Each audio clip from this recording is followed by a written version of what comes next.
In today's video, I will discuss the third organelle which we called ribosome. Previous video में मैंने cell की 3 organelles को explain किया था। सबसे पहले हमने एंडोप्लाज्मिक रेटिकुलम को एक्सप्लेन किया था, उसके बाद हमने गाल्जी बॉडी को एक्सप्लेन किया, गाल्जी बॉडी के बाद हमने लाइसोसोम को एक्सप्लेन किया। हमने ये बताया था कि हमारे पास जितनी भी सिक्रीशन एंडोप्लाज्मिक रेटिकुलम में होती है तो वो in the form of vesicles आती है, गाल्जी बॉडी को अटैच होती है। गाल्जी बॉडी जो है उन वेसिकल्स को प्रोसेस करता है और in the form of primary lysosome उसको सीक्रेट करता है। तो अगर आप देखें तो ये गाल्जी बॉडी एक तरफ से कुछ वेसिकल जो है वो रिसीव करता है और दूसरी तरफ कुछ वेसिकल जो है वो सीक्रेट करता है। तो इसीलिए हम गाल्जी बॉडी को कहते हैं कि ये हमारे पास सेल का पोस्ट ऑफिस है। पोस्ट ऑफिस हम कहते हैं डाकखाने को। अगर आप डाकखाने को देखें तो कुछ चीज़ें उस डाकखाने को आती है, जो लोग खत बेचते हैं या जो भी बेचते हैं, लेकिन दूसरी तरफ कुछ लोग आते हैं और अपनी चीज़ों को रिसीव करते हैं और चले जाते हैं। तो इसी तरह हमारे पास हम जो गाल्जी बॉडी है ये हमारे पास सेल में पोस्ट ऑफिस का काम करती है। So Golgi body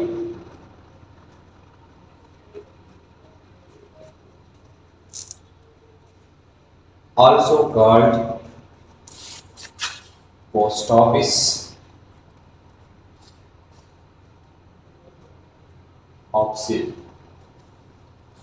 post office हम कहते हैं डाकखाने को। तो ये जो पॉइंट था ये वहाँ रह गया था, तो यहाँ हमने एक्सप्लेन किया। अब हम आते हैं राइबोसोम्स की तरफ। राइबोसोम की सबसे पहले हम इंट्रोडक्शन करेंगे, इसके बाद हम ये पढ़ेंगे कि इसकी हमारे साथ टाइप्स क्या है, फिर हम इसकी कंपोजिशन पढ़ेंगे और फिर हम इसका स्ट्रक्चर जो है पढ़ेंगे और लास्ट में हम इसका फंक्शन पढ़ेंगे। राइबोसोम हमारे पास जो सेल में टिनी ग्रेन्यूल्स है, ग्रेन्यूल्स हम छोटे दाने को कहते हैं। इस तरह छोटे दाने जैसा एक ऑर्गेनेल हमारे सेल में पाया जाता है। फॉर्म एंड न्यूक्लियोलस, जो न्यूक्लियस की एक पार्ट जिसको हम न्यूक्लियोलस कहते हैं, वहाँ ये हमारे पास बनता है। नॉट बाउंडेड बाय मेम्ब्रेन, और ये सेल में वो ऑर्गेनेल है जो हमारे साथ मेम्ब्रेन बाउंडेड नहीं है, इससे अराउंड हमारे साथ मेम्ब्रेन नहीं है। either freely dispersed or attached to endoplasmic reticulum in cytoplasm। ये हमारे पास साइटोप्लाज्म में या फ्रीली डिस्पर्स होंगे, इसका मतलब फ्रीली डिस्पर्स का मतलब है कि किसी चीज़ को अटैच नहीं होंगे। इस फॉर्म में भी हमारे साथ पाए जाते हैं और इस फॉर्म में भी है कि ये हमारे साथ एंडोप्लाज्मिक रेटिकुलम को अटैच है with the help of protein, और उसने उस एंडोप्लाज्मिक रेटिकुलम को रफ एंडोप्लाज्मिक रेटिकुलम बनाया है। Found both in eukaryotic and prokaryotic cell. हमारे साथ राइबोसोम जो ऑर्गेनेल है वो यूकैरियोटिक की सेल में भी है और प्रोकैरियोटिक की सेल में भी है। प्रोकैरियोटिक में हमने ऑलरेडी ये बताया था कि ये हमारे पास वो सेल है जिसमें हमारे पास मेम्ब्रेन बाउंडेड ऑर्गेनेल नहीं है, लेकिन राइबोसोम इसमें मौजूद है क्योंकि उसमें मेम्ब्रेन नहीं है। यूकैरियोटिक में हमारे साथ मेम्ब्रेन बाउंडेड ऑर्गेनेल भी मौजूद होते हैं और अनमेम्ब्रेन बाउंडेड ऑर्गेनेल भी मौजूद होते हैं। Found also in other cell organelle. ये राइबोसोम एक ऐसा ऑर्गेनेल है जो सेल की दूसरे ऑर्गेनेल्स में भी पाया जाता है। जिस तरह की है हमारे साथ माइटोकॉन्ड्रिया, तो हमारे साथ सेल में माइटोकॉन्ड्रिया में भी राइबोसोम पाया जाता है। दूसरा ऑर्गेनेल सेल में हमारे साथ है प्लास्टिड, तो प्लास्टिड में भी हमारे साथ राइबोसोम पाया जाता है।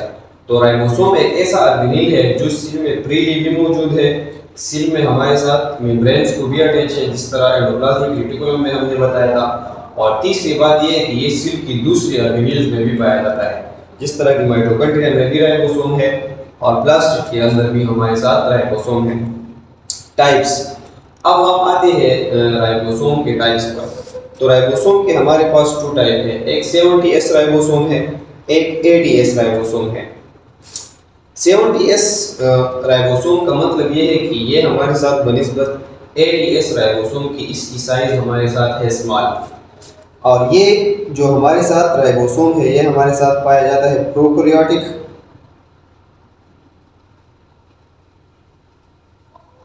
सेल्स। इसके अलावा हमने ये जो बताया था कि हमारे साथ यूकैरियोटिक की सेल में माइटोकॉन्ड्रिया और प्लास्टिड के अंदर भी हमारे साथ राइबोसोम है। तो इसी तरह माइटोकॉन्ड्रिया और हमारे साथ जो प्लास्टिड है इसकी सेल में भी हमारे साथ इस ऑर्गेनेल में भी हमारे साथ जो राइबोसोम है वो भी हमारे साथ है 70S। इस 70S में इस S का मतलब हमारे पास है सेवेंटबर्ग यूनिट या हमारे साथ इसका है सेडिमेंटेशन कोएफिशिएंट। ये दोनों इसके हमारे साथ मतलब है। हमारे पास सेडिमेंटेशन एक प्रोसेस होता है जिसके थ्रू हम मुख्तलिफ ऑर्गन या ऑर्गेनेल को आइडेंटिफाई करते हैं। तो उसमें जो फोर्स ऑफ ग्रेविटी राइबोसोम को आइसोलेट करने के लिए लगती है तो हमारे पास है 70S। और अगर 80S राइबोसोम है इसके लिए इसका साइज बड़ा है तो इसमें हमारे पास जो ग्रेविटी का फोर्स रिक्वायर्ड है वो हमारे पास है 80S। तो ये इसका यूनिट है। फिर नेक्स्ट 11 क्लास में फिर हम इसको डिटेल से एक्सप्लेन करेंगे। तो हमारे पास जो 80S राइबोसोम है ये हमारे पास पाए जाते हैं यूकैरियोटिक सेल। तो ये दो बेसिक हमारे पास टाइप है राइबोसोम के। नेक्स्ट हम पढ़ते हैं कंपोजिशन। जिस तरह हमने बताया था कि एटम से हमारे पास बायो एलिमेंट बनते हैं, ये बायो एलिमेंट जो है ये आपस में कंबाइन होते हैं तो इससे हमारे साथ बायो मॉलिक्यूल्स की फॉर्मेशन होती है। यही बायो मॉलिक्यूल जो है फिर हमारे साथ ऑर्गन्स जो है ऑर्गेनेल जो है वो बनाते हैं और वो ऑर्गेनेल फिर सेल को बनाती है। इस तरह सेल फिर टिश्यू को बनाता है। तो अब हम ये पढ़ते हैं कि राइबोसोम की कंपोजिशन में हमारे साथ कौन से बायो मॉलिक्यूल हैं। तो राइबोसोम में हमारे साथ प्रोटीन और राइबोसोमल आरएनए ये एक दूसरे से कंबाइन हुए हैं और इसने हमारे साथ प्रोटीन की फॉर्मेशन की है। स्ट्रक्चर अब हम पढ़ते हैं कि हमारे साथ राइबोसोम का स्ट्रक्चर क्या है। Consist of two parts. Ribosome में हमारे पास टू पार्ट्स है उसके स्ट्रक्चर में। एक हमारे पास है लार्ज सब यूनिट। राइबोसोम में एक लार्ज सब यूनिट होता है, एक स्मॉल सब यूनिट होता है। ये राइबोसोम की सब यूनिट्स है तो ये दोनों हमारे साथ कंबाइन होते हैं तो राइबोसोम का कंप्लीट स्ट्रक्चर जो है वो बन जाता है। पहले हम पढ़ते हैं लार्ज सब यूनिट। Attach two membrane. हमारे साथ जो एंडोप्लाज्मिक रेटिकुलम को जो राइबोसोम अटैच है इसी तरह हमारे साथ न्यूक्लियस को भी राइबोसोम जो है उसके मेम्ब्रेन को अटैच होते हैं। तो वो राइबोसोम जो होता है वो उसका लार्ज सब यूनिट है। राइबोसोम का लार्ज सब यूनिट जो है या वो एंडोप्लाज्मिक रेटिकुलम को अटैच होता है या न्यूक्लियस को अटैच होता है। इसमें स्मॉल सब यूनिट जो है वो नहीं होता। With the help of protein, एक प्रोटीन की मदद से ये हमारे साथ इस मेम्ब्रेन को अटैच होते हैं। Plus cytoplasm. और इसी तरह हमारे पास लार्ज सब यूनिट जो है ये अकेला भी हमारे साथ साइटोप्लाज्म में भी पाया जाता है। लार्ज सब यूनिट जो है ये साइटोप्लाज्म में भी होता है। ये लार्ज सब यूनिट जो है ये हमारे साथ मेम्ब्रेन को भी अटैच होता है जिस तरह हमने बताया एंडोप्लाज्मिक रेटिकुलम और न्यूक्लियस। तो उसको हमारे साथ राइबोसोम का जो यूनिट अटैच होता है वो हमारे पास होता है लार्ज सब यूनिट। स्मॉल सब यूनिट।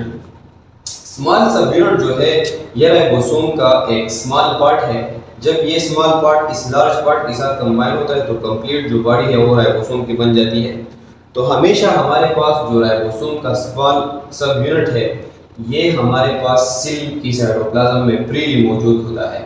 ये हमारे साथ किसी भी मेम्ब्रेन को अटैच नहीं होता। ये लार्ज सब यूनिट जो है ये हमारे पास न्यूक्लियस की मेम्ब्रेन और एंडोप्लाज्मिक रेटिकुलम को जो अटैच राइबोसोम है वो लार्ज सब यूनिट है। लेकिन ये स्मॉल सब यूनिट जो है ये किसी भी मेम्ब्रेन को अटैच नहीं, ये सिर्फ और सिर्फ हमारे साथ फ्रीली साइटोप्लाज्म में मौजूद होते हैं। तो इस तरह का हमारे साथ कुछ स्ट्रक्चर बनता है राइबोसोम का जिसे हम कहते हैं लार्ज सब यूनिट। और इसमें हमारे साथ जो ये डिप्रेशन है इस डिप्रेशन को हम कहते हैं टनल। इसी तरह हमारे साथ ये जो सब यूनिट है ये हमारे पास स्मॉल सब यूनिट है। तो इस तरह हमारे पास जो ये स्मॉल सब यूनिट है ये अटैच हो जाता है लार्ज सब यूनिट को जब हमारे पास प्रोटीन की सिंथेसिस होती है with the help of magnesium ion. Magnesium plus 2 ion की मदद से ये हमारे साथ एक दूसरे के साथ कंबाइन होते हैं तो फिर हमारे साथ प्रोटीन सिंथेसिस होती है। फंक्शन हमारे साथ जो राइबोसोम का the one and only function जो है वो है प्रोटीन सिंथेसिस। अब क्वेश्चन ये रहा कि ये किस तरह प्रोटीन की सिंथेसिस करता है, तो हम डायग्रामेटिकली उसको थोड़ा बहुत समझेंगे ताकि आपको आइडिया हो, लेकिन ये एक कॉम्प्लिकेटेड टॉपिक है, इसको फिर हम 12th क्लास में डिटेल से पढ़ेंगे। So you can take a screenshot. अब हम पढ़ते हैं कि राइबोसोम का जो ओनली फंक्शन है प्रोटीन सिंथेसिस, तो सेल में हमारे साथ प्रोटीन सिंथेसिस जो है वो किस तरह होती है। सबसे पहले हम प्रोटीन के बारे में जानना चाहते हैं। तो हमारे साथ जो ये प्रोटीन है इसको फिर हम डिटेल से न्यूट्रिशन में पढ़ेंगे। तो ये प्रोटीन जो है ये हमारे पास लार्ज मॉलिक्यूल है, एक मैक्रो मॉलिक्यूल है, और ये जिस स्मॉल सब यूनिट से बना है उसको हम कहते हैं अमाइनो एसिड।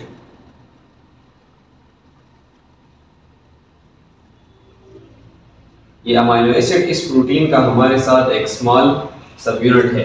ये अमाइनो एसिड जो है ये दूसरी अमाइनो एसिड से कंबाइन हुआ है, और ये कॉम्बिनेशन हमारे साथ विद द हेल्प ऑफ एक बॉन्ड हुई है, और उस बॉन्ड को हम कहते हैं पेप्टाइड बॉन्ड।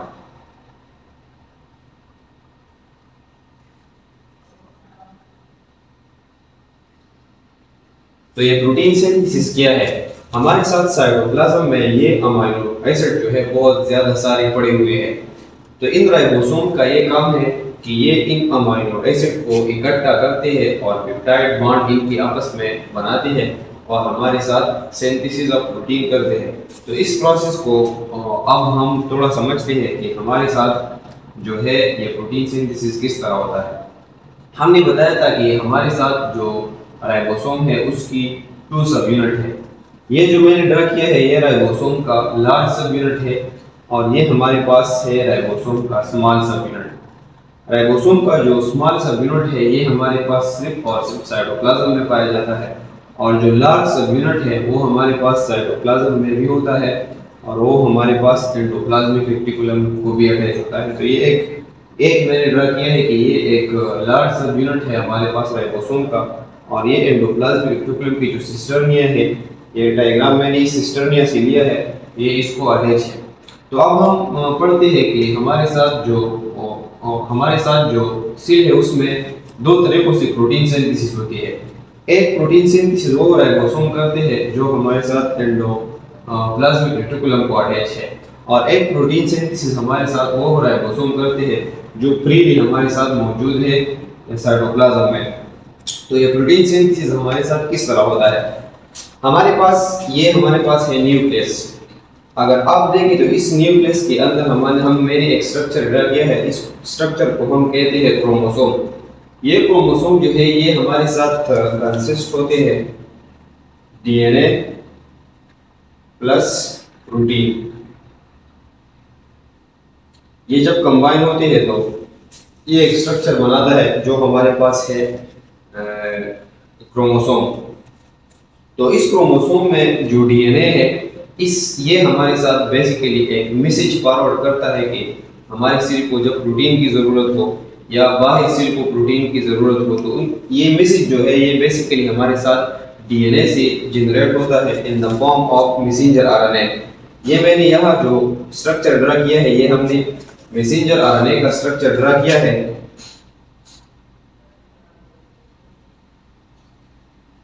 तो हमारे साथ ये मैसेंजर आरएनए जो है ये इस डीएनए से हमारे साथ बनती है, और ये एक मैसेज जो है साइटोप्लाज्म को फॉरवर्ड करता है कि हमारे साथ ये प्रोटीन जो है ये बननी चाहिए। तो ये मैसेंजर आरएनए जो है ये इस न्यूक्लियर पोर के थ्रू हमारे साथ रिलीज होता है, और साइटोप्लाज्म में हमारे साथ ये मैसेंजर आरएनए आता है। बहुत ज़्यादा मैसेंजर आरएनए जो है ये इस साइटोप्लाज्म से हमारे साथ न्यूक्लियस से आते हैं। तो सबसे पहले ऐसा होता है कि ये मैसेंजर आरएनए जो है ये हमारे पास, आपको याद रखना होगा कि ये मैसेंजर आरएनए हमारे पास राइबोसोम की स्मॉल सब यूनिट को अटैच होता है।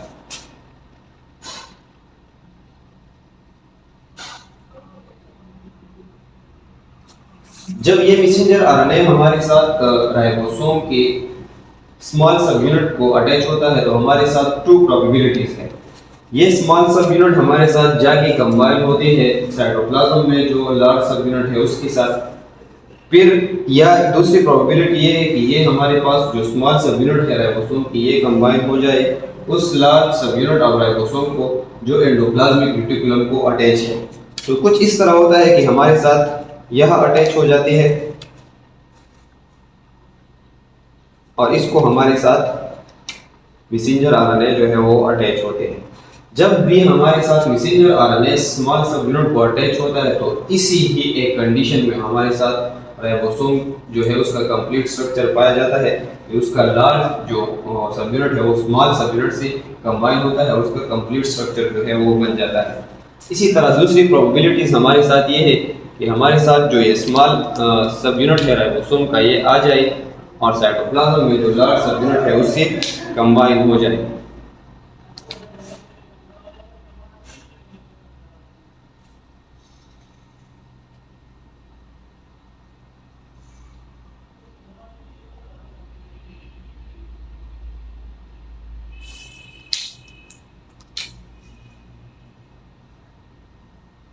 इसमें हमारे साथ मैसेंजर आरएनए जो है वो होता है। तो इसी तरह हम यहाँ से इनको खत्म करेंगे। हमारे साथ जितनी भी स्मॉल यूनिट थे राइबोसोम के जिनको मैसेंजर आरएनए अटैच था तो या वो साइटोप्लाज्म की लार्ज सब यूनिट से अटैच होंगे राइबोसोम के, या वो हमारे साथ जो एंडोप्लाज्मिक रेटिकुलम है उसमें जो हमारे पास सिस्टर्नी है उसमें जो लार्ज सब यूनिट है राइबोसोम का तो उनसे हमारे साथ अटैच होंगे। तो इसी दौरान ये राइबोसोम जो है ये हमारे साथ इन अमीनो एसिड के दरमियान ट्रांसफर आरएनए हमारे साथ आएगा और वो ट्रांसफर आरएनए इस साइटोप्लाज्म से हमारे साथ एक एक अमीनो एसिड को लाएगा और ये राइबोसोम जो है ये इस अमीनो एसिड को आपस में कंबाइन करेंगे। और हमने जो टनल की बात की या हमारे पास राइबोसोम में एक टनल है तो इस टनल के थ्रू हमारे साथ प्रोटीन जो है वो इस तरह बन जाएंगे।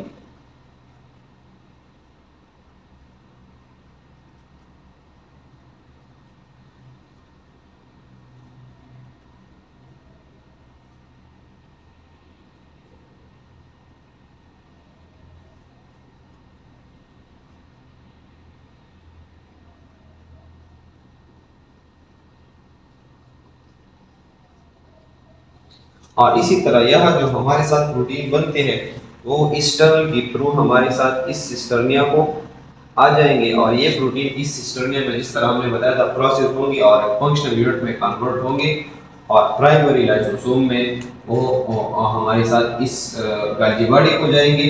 गाल्गी बॉडी में फिर हमारे साथ प्राइमरी लाइसोसोम की फॉर्म में हाइड्रोलाइटिक एंजाइम में उससे निकल जाएंगे जो ऑलरेडी मैंने इसको एक्सप्लेन किया था। और जो प्रोटीन हमारे साथ जो साइटोप्लाज्म में राइबोसोम है वो साइटोप्लाज्म को सिक्रीट करती है तो जितना भी सेल मेम्ब्रेन को उसकी रिक्वायरमेंट हो या माइटोकॉन्ड्रिया को उस प्रोटीन की जरूरत हो या क्लोरोप्लास्ट को इस की जरूरत हो या सेल से बाहर हमारे साथ प्रोटीन की रिक्वायरमेंट होती है प्रोटीन हमारे साथ इस तरह डिस्ट्रीब्यूट होंगे। ये जो प्रोसेस है जहाँ हमारे साथ डीएनए से आरएनए बनता है इस प्रोसेस को हम कहते हैं ट्रांसक्रिप्शन।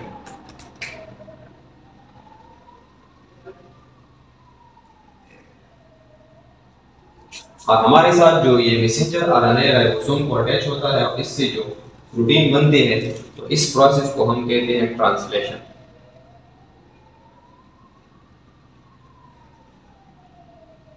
ये दोनों प्रोसेस के 12th क्लास में हम डिटेल से पढ़ेंगे। So in the next video we will start mitochondria, so you can take a screenshot.